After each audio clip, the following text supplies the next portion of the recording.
nombre es Tadeo Castelvero y esto es el podcast de Pan Comido. El encuentro que vamos a tener 29 y 30 de agosto en el cuarto piso de aquí, del MUT. Vamos a hablar hoy con José, de panadería Pan León. Pan León está aquí en el MUT, pero tiene muchos más años de historia de la que conocen los que han conocido a Pan León desde que se abrió MUT. Así que comencemos por el principio.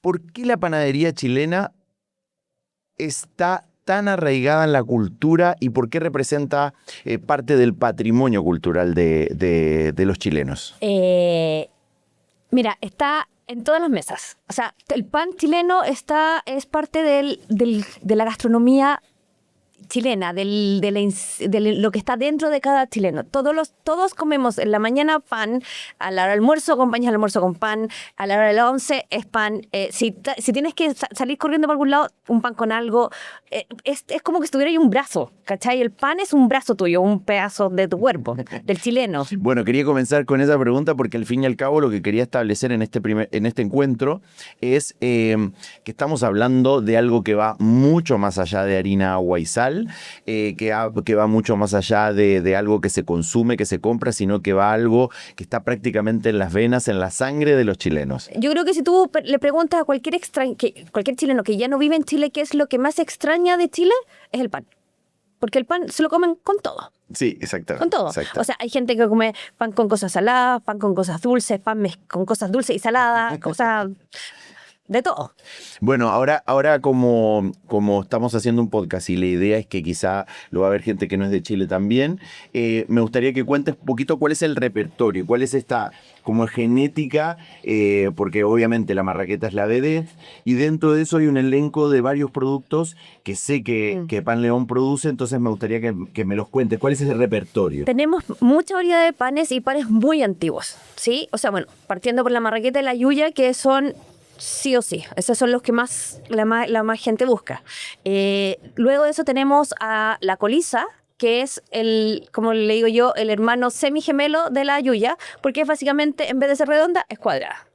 Después tenemos panes súper antiguos, que es como, por ejemplo, el bocado de dama, que es como un caracolito, que mi hijo, yo tengo uno de 11 años, que le dice el pan caracol, y además que lo va a dejar, como es caracol, lo va sacando a poquito de trabajo comiendo a poco. Ese pan tiene una historia súper linda, porque es el pan que se comía en la colonia y que lo ponían en la mesa, y las damas, se llama bocado de dama porque las damas sacaban un bocado y se comían ese pedazo. De ahí viene ese nombre. Después tenemos unos panes, bueno, la ayuya especial, que es una ayuya más chiquitita, que es más como de cóctel, cosas así.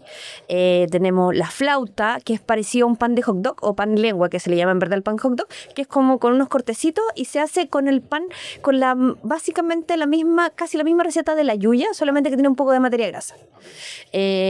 La frica o pan de hamburguesa. ¿Qué más tenemos?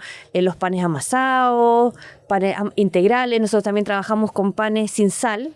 Tenemos un sector sin sal, porque la panadería, su principal sede está en Macul, un barrio de gente muy mayor. Entonces tenemos mucho cliente que necesita comer un poquito más, entre comillas, sin sal, cosas así. Okay. Entonces, entiendo que la panadería chilena además tiene una relación de cada pan con un uso específico. Exacto.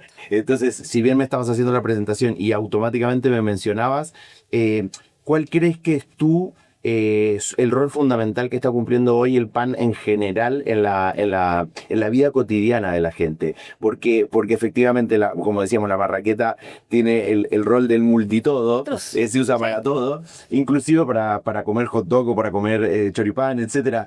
Pero los otros panes, ¿tienen algún uso en particular? Sí, o sea, están los panes más chiquititos, que son como más pan de mesa. Que por ejemplo está el bocado dama, tenemos el amasadito, que es como un bollito chiquitito, y tenéis la versión blanca o integral, que también lo ocupa mucho la gente para el pan del almuerzo, para acompañar el almuerzo, o que también le lleva mucho la gente para hacerlos para los cumpleaños, y hacen como sanguchitos chiquititos, cosas así. Los panes ya más grandes, tienes la lengua, que es ya para el hot dog o para el completo, y en verdad ese tiene una variedad de cosas que le meten adentro tremenda. La frica, que es para el pan de hamburguesa, ahí tenéis lomito. También son como panes más celebrativos.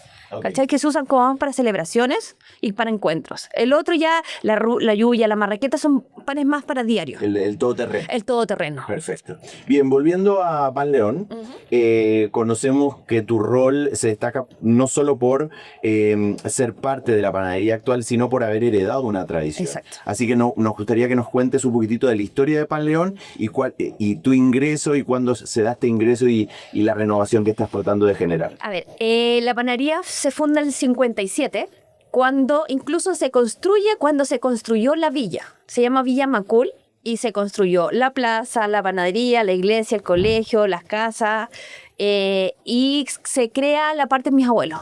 Mis dos abuelos que vienen de León, de España, por eso se llama Pan León. Okay. ¿Sí? Y ellos estuvieron muchos años, estuvieron desde el 57 hasta como el 80 más o menos, que entraron mi mamá con mi papá. Y ellos trabajaron ahí. En esa época el pan había mucho menos panaderías y almacenerías que ahora, entonces la panadería empezó a expandirse mucho. Habían varios locales, tenían como 5 o 6 locales aparte de la central. Ah, ok. ¿Sí?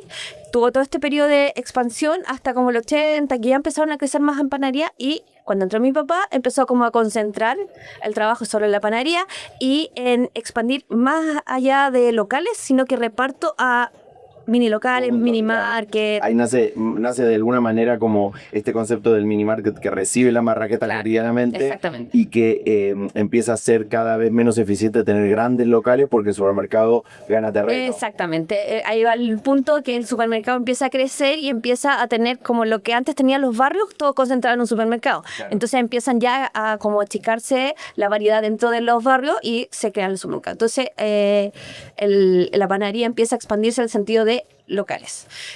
Tengo entendido que llegamos a entregar hasta 100 locales como en nuestro punto más álgido. ¿Sí?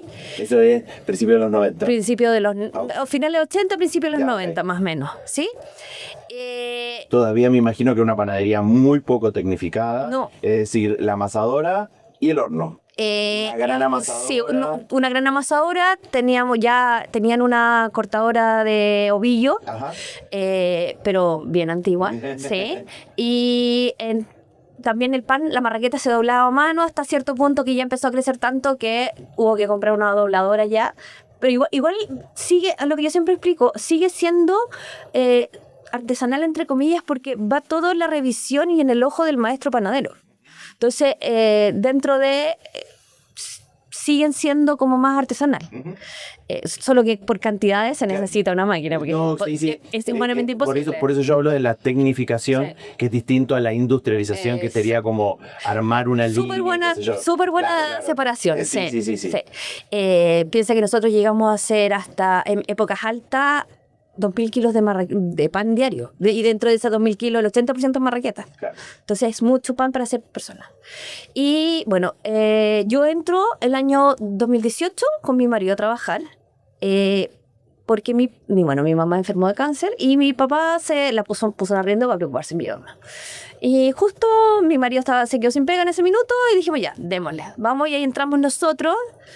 Duramos poquito trabajando juntos, porque mis papás les funcionó, mis abuelos, pero nosotros no, entonces era como... Y además me imagino que tomas una papa caliente, digamos, no es que había como un orden, una organización muy moderna, sino que era como el final de una larga etapa de 90, 2000. Claro, funcionaban mucho a mi papá la cabeza y toda la gente. Claro. Y mucho, o sea, yo cuando llegué había un computador, uno solo, que lo tenía en la secretaria.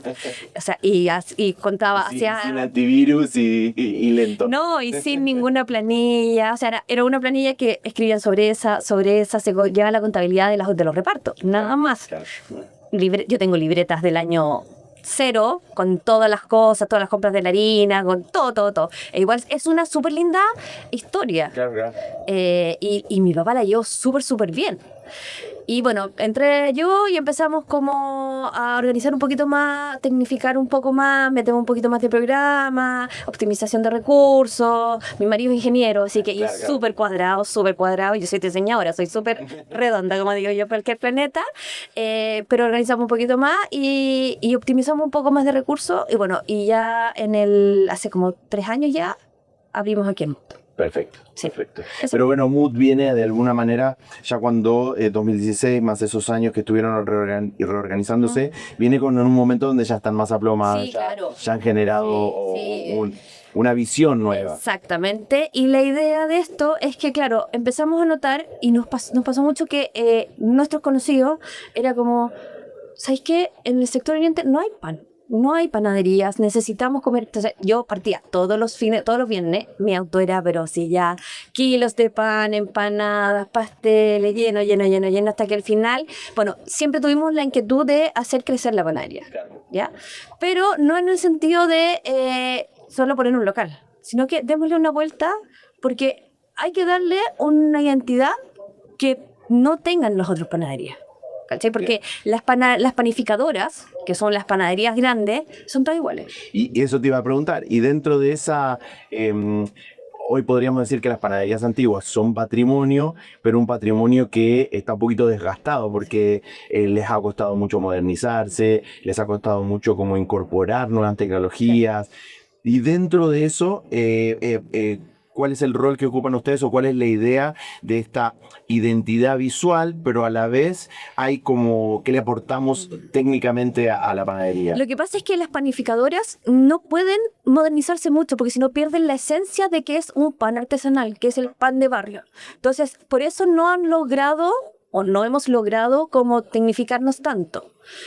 Que yo creo que también eso es súper importante, reconocer cuál es tu vocación de panadería, a dónde quieres tú apuntar. Ajá. Entonces, yo creo que las panaderías tienen que darle una rotación, que es como la que vimos nosotros, que es valorar la identidad del pan tradicional. O sea, por ejemplo, cuando tú vas a comprar pan en una panadería, en teoría ninguna marraqueta debería ser igual a la otra.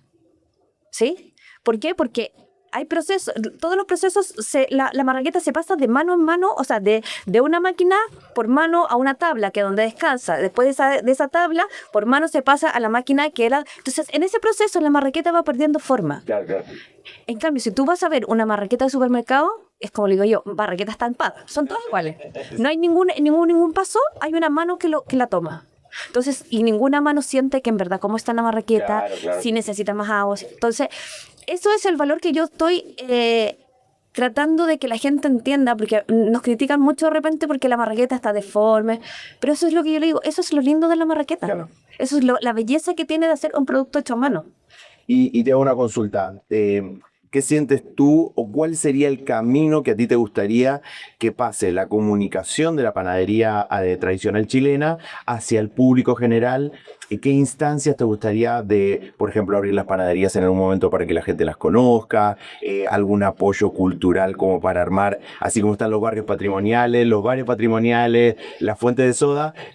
¿Qué te gustaría que pasara con las panaderías? A ver, bueno, un poco de eso nosotros creamos aquí en el Mood, porque mi panadería aquí en el Mood es abierta, es como una pecera. Entonces tú puedes ver el proceso desde que se abre el saco, se hace la mezcla, se corta, se hornea. Sería lindo hacer patrimonio gastronómico, o sea, el patrimonio en que yo tenga, no sé, por el Día del Patrimonio, que podamos abrir la panadería y podamos que la gente vea cómo se hace el pan. Yo, por ejemplo, cuando estoy en la panadería, que a mí me encanta mucho, es que los niños empiezan a mirar para adentro así como, oye, no sé qué, y yo pesco a los niños y los llevo para adentro y les explico y cómo funcionan. Tenemos un jardín infantil al lado y una vez al año ellos hacen paseo a la panadería, van, ven cómo funciona la panadería, conocen a los panaderos, a los que les hacen el pan de ellos y hacen pan con ellos y eso es súper lindo que la gente lo valora y entiende cómo funciona, porque ahora tenemos todo este boom de comer bien, saber cómo, y con eso los niños empiezan a transmitir a su papá de que en verdad cómo se hacen las cosas. Y entonces, ya que mencionaste comer bien, ¿qué me dirías de la deuda pendiente o la gran crítica que se hace en general al pan tradicional chileno por su bajo valor nutricional? Digamos, obviamente que, digamos, yo soy reconocido por tener una panadería que hace masa madre, y digamos, no quiero hacer una comparación y no va por ese lado la pregunta, sino que va de en general, comunicacionalmente, y los nutricionistas en general, le recriminan o le reclaman Sí, es mejorar el valor nutricional del pan tradicional chileno. Entonces, ¿cuál sería tu visión al respecto y cuál sería esa deuda pendiente como para avanzar? Bueno, ahora viene todo lo que es agregarle la vitamina a la harina. Entonces con eso agregas un poco más de valor nutricional. Pero siento yo, y lo que siempre he dicho, todos los excesos siempre son malos. Entonces, no pasa nada con que tú te comas una marraqueta si te la comes con un ingrediente o con un agregado bien. Claro. Puede ser jamón de pavo, quesillo, o incluso con mantequilla y mermelada si te comes una. Eso no te va a afectar. Ahora, si te comes 5 al día, tienes un problema. Claro. Pero el tema del pan generalmente es como un soporte a la alimentación. Entonces, te puedes comer una ensalada adentro de un pan, pero no te puedes comer 5 ensaladas dentro de 5 panes. Claro. Eso es lo que aporta, creo que yo, que es la gente cree que si tú te comes un pan, te tiene que alimentar completamente. No, es un complemento y generas un grupo alimentario que es lo que a ti te nutre. Y dentro de este cruce de técnicas, si bien es cierto que tenemos todavía maestros panaderos que son más mayores y que les cuesta incorporar nuevas técnicas, formarse, mantener como viva la tradición, pero también podríamos decir que en España, Alemania, Francia también son mayores y también han incorporado otras técnicas. Entonces, dentro de estos dos mundos que tienen que convivir, ¿tú crees que hay espacio en algún momento como para que la panadería tradicional chilena incorpore, no vamos a decir masa madre directamente, pero podría ser masa madre pensándolo como prefermento o algunos prefermentos o algunas técnicas más modernas que sepan distinguir el sabor para no modificar el sabor, pero sí optimizando recursos, optimizando valor nutricional, optimizando durabilidad? ¿Tú crees que hay un espacio o todavía nos falta un poquitito más? Yo creo que todo es posible. El tema, tal como decís tú, que los panaderos son muy antiguos. Entonces, o sea, yo tengo un panadero, mi Juanito, que lo adoro. No me escucha nunca, porque imagínate, tiene 75 años. Llegó a la panadería a trabajar con mi abuelo. O sea, imagínate la cantidad de años. Es 18. Claro, o sea, a él no le voy a poder enseñar. Pero sí tengo una nueva generación que está aprendiendo. Tengo cabros de 19, 18 años que quieren aprender. Entonces, ya ellos sí están en la opción de, oye, metamos un poquito de esto, pero sin perder la identidad. Entonces, esa mezcla igual es como un poco difícil de hacerla. Pero yo creo que es súper lograble. Pero ¿cuál es tu posición? ¿Vas a empezar a apoyar a los jóvenes tratando de abrazar a Juanito o todavía vamos a esperar un poquitito más? Es que yo creo que pueden nadar las dos tendencias juntas. ¿Sí? O sea, puedes tener tú como panadería lo súper tradicional, porque el cliente súper tradicional no te va a cambiar el pan. Pero también tienes este otro que me han preguntado, oye, marraqueta con masa madre, se podría hacer, pero yo creo que todavía le falta un poco. Le falta un poco porque Chile es un país muy tradicional, muy, muy, muy tradicional. Entonces, y más en Macul. O sea, no, allá es posible, ¿no? Sí. O sea, bueno, cuando yo llegué, es muy divertida esta historia, cuando yo llegué, traté de poner pan con sabores, ni siquiera pan de masa nada, era pan con cebolla y pan con aceituna. Lo empecé a sacar. Los clientes que me conocen a mí desde que nací, o sea, me dicen, María José, ¿qué estáis haciendo? O sea, ¿qué es esto? ¿Para qué? ¿Qué es esto? Esto no es pan. No, sí es pan. Perdía toda la producción. Así que tuve que dejar de lado mi super intento de hacer panes con sabores, y ya después de que abrimos acá, la gente empezó a pedir panes saborizados. Por eso te digo, ¿tú crees que estos últimos 10 años, tú me dijiste en 2016 llegaste? 2018. Claro, bueno, o sea, casi estamos a los 10 años. Sí. Y dentro de esos 10 años, bueno, hay un cambio notable sobre el paladar de la gente alrededor del pan. Entonces, ¿tú sientes que es el momento como también de ampliar la oferta en las panaderías? Bueno, el pan leonor lo estás haciendo aquí. Y ya también empecé a agregar panes saborizados allá hace un año más o menos, que me empezaron a pedir los clientes. ¿Por qué? Porque igual también es un barrio antiguo, mayor, pero también ha llegado gente nueva. Entonces ellos, que gente que viene para el sector de acá, vienen para acá y dicen, oye, ¿por qué allá no tenemos? Y hemos ido agregando así la... Mira, cuando uno analiza la instancia de consumo, porque acá nos gusta hablar no solo de el producto, sino también hablar de la experiencia de consumo. Yo siento que, bueno, definitivamente Pan León hoy en el MUT es una propuesta más moderna, pero sin embargo sigue manteniendo como esas pinceladas más tradicionales. ¿Tú sientes que a nivel barrial hay un espacio o una posibilidad de que las panaderías avancen un poco a lo que puede llegar a ser las panaderías de Argentina, de Francia, de España, donde vemos más variedad, más salado, más dulce, pensando que los pasteles son intocables? Sí, no, eso es intocable. Pero no sé si te pasa que a veces vos vas a las panaderías y el pan ocupa dentro del muestrario un espacio muy pequeño a veces. Y el mini market le ganó un poquitito entre los 90 de la panadería y hoy está recuperando. Sí, yo creo que vamos para allá. Yo creo que vamos a volver a que el pan sea el 100% la estrella de las panaderías. O sea, yo te diría que ya está. Hay mucha panadería ya que está dejando de lado el tema mini market y todo. Más las panificadoras grandes. Las que son panificadoras chiquititas, la masandería, no tanto. Pero las grandes estamos volviendo a dejar de lado eso y concentrarnos en la oferta de variedad de panadería y pastelería, que ya es tremenda. O sea, a mí me pasó mucho que empecé a bajar. Cuando yo llegué tenía mucho abarrote y empezamos a bajar de a poco la parte de abarrote para darle más enfoque a la parte productos nuestros y subproductos nuestros, ¿cachai? O sea, y también dándole esto de súper tradicional, pero con un lado más moderno. Por ejemplo, nosotros estamos sacando una línea de berlines, que el berlín frito para nosotros es súper buena venta, el berlín con crema es atómico. Ay, me generó algo. Ya, y estamos sacando una línea un poquito más moderna, que es, por ejemplo, uno que tiene relleno de Nutella con pistacho, un cheesecake de frambuesa, uno con cremas de avellana. Acompañar el nuevo paladar y la nueva demanda. Pero siempre al lado del berlín frito con crema, el con mermelada de damasco, el con manjar. O sea, es intocable. Para mí, personalmente, creo que es intocable borrar lo tradicional para volver, para irse a lo moderno. Bueno, en definitiva yo creo que ahí un poco las ventas mandan. Sí. Entonces cuando vos veas que el de manjar y el de crema empiezan a bajar y el de Nutella sube, empiezan a ir ganando un poco ese espacio. Sí.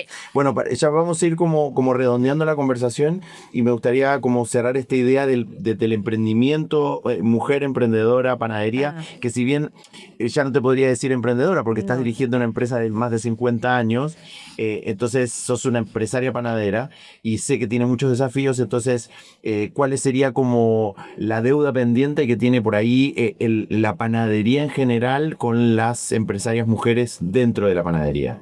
Bueno, de partida somos súper pocas. Mujeres debemos ser como el 5 o 6% de toda la cantidad de panificadoras que existen dirigidas por mujeres. Pero creo que hemos ido de a poco ganando nuestro espacio. Entonces, de a poco cada vez se nos toma más en cuenta y se nos integra más a todo el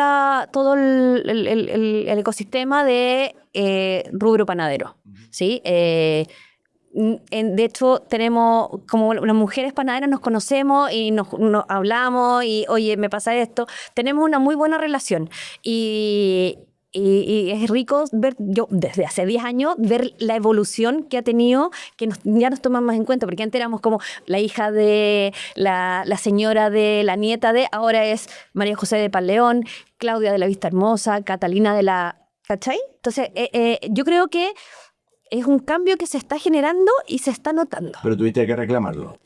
Un espacio Sí, o sea, es que el rubro panadero es súper machista, pero lo hemos ido logrando. O sea, bueno, con mi mismo Juanito cuando yo llegué, piensa que yo era la chica que le tiraba harina, la cabra chica que le tiraba harina cuando chica, me costó un mundo que me saludara, me hablara. Y después ya ahora ya le cedo con Juanito, pero al principio no me hablaba, porque como una mujer me va a venir pero de a poco te vas ganando tu espacio sin ser pesada, pero sí con mano dura. Bien, y para ir cerrando, ahora sí, ¿cuál es tu visión y cuál es lo que te gustaría que pase con Pan León en los próximos años? Me encantaría que Pan León fuera mucho más conocido de lo que es ahora, que conocieran nuestra historia, porque es una historia súper linda, que mi interés siempre ha sido que todo el mundo vuelva a comer marraqueta. ¿cachai? Entonces que todo el mundo vuelva a sentir lo que cuando yo era chica, que me levantaba con una marraqueta recién hecha, que la gente lo pueda hacer. Eso sería mi sueño, que mucha gente pudiera comer marraqueta. Sí, ahora que me lo decís, se me olvidó de preguntarte esta pugna que hay hoy con la chabata. A nivel consumo. Sí, pero es que yo creo que hay espacio para todo. Ya, okay. Sí, o sea, no, la marraqueta nunca va a dejar de tener su espacio y la chabata. Es que para mí son distintos panes para distintas ocasiones. Entonces creo que todo tiene espacio. Ya. Bien, muchísimas gracias De por nada. tu visita. Tengo aquí preparado la bolsa de los 10 años de la Popular. Ay, muchas gracias. Con una historia que está entretenida de barrio. Adentro un pan de nuez para que lleves a casa de masa madre. Y agradecerte mucho por la visita. No, muchas gracias. Gracias a ustedes por invitarnos y yo feliz cuando quieran. Muy bien. Y a ustedes les recuerdo entonces, que Pan León está aquí en el -2. -2 del MUT. Y nosotros nos encontramos el 29 y 30 de agosto en el 4º piso del MUT en este encuentro de panaderías, focaccia, pan y cosas para el pan, aceite de oliva, y vamos a pasarla bien, lo vamos a disfrutar, y no se olviden de compartir estos podcasts porque en definitiva es un modo de compartir la cultura chilena, la cultura del pan y una antesala a ese encuentro maravilloso que vamos a tener a fines de agosto. Así que los esperamos.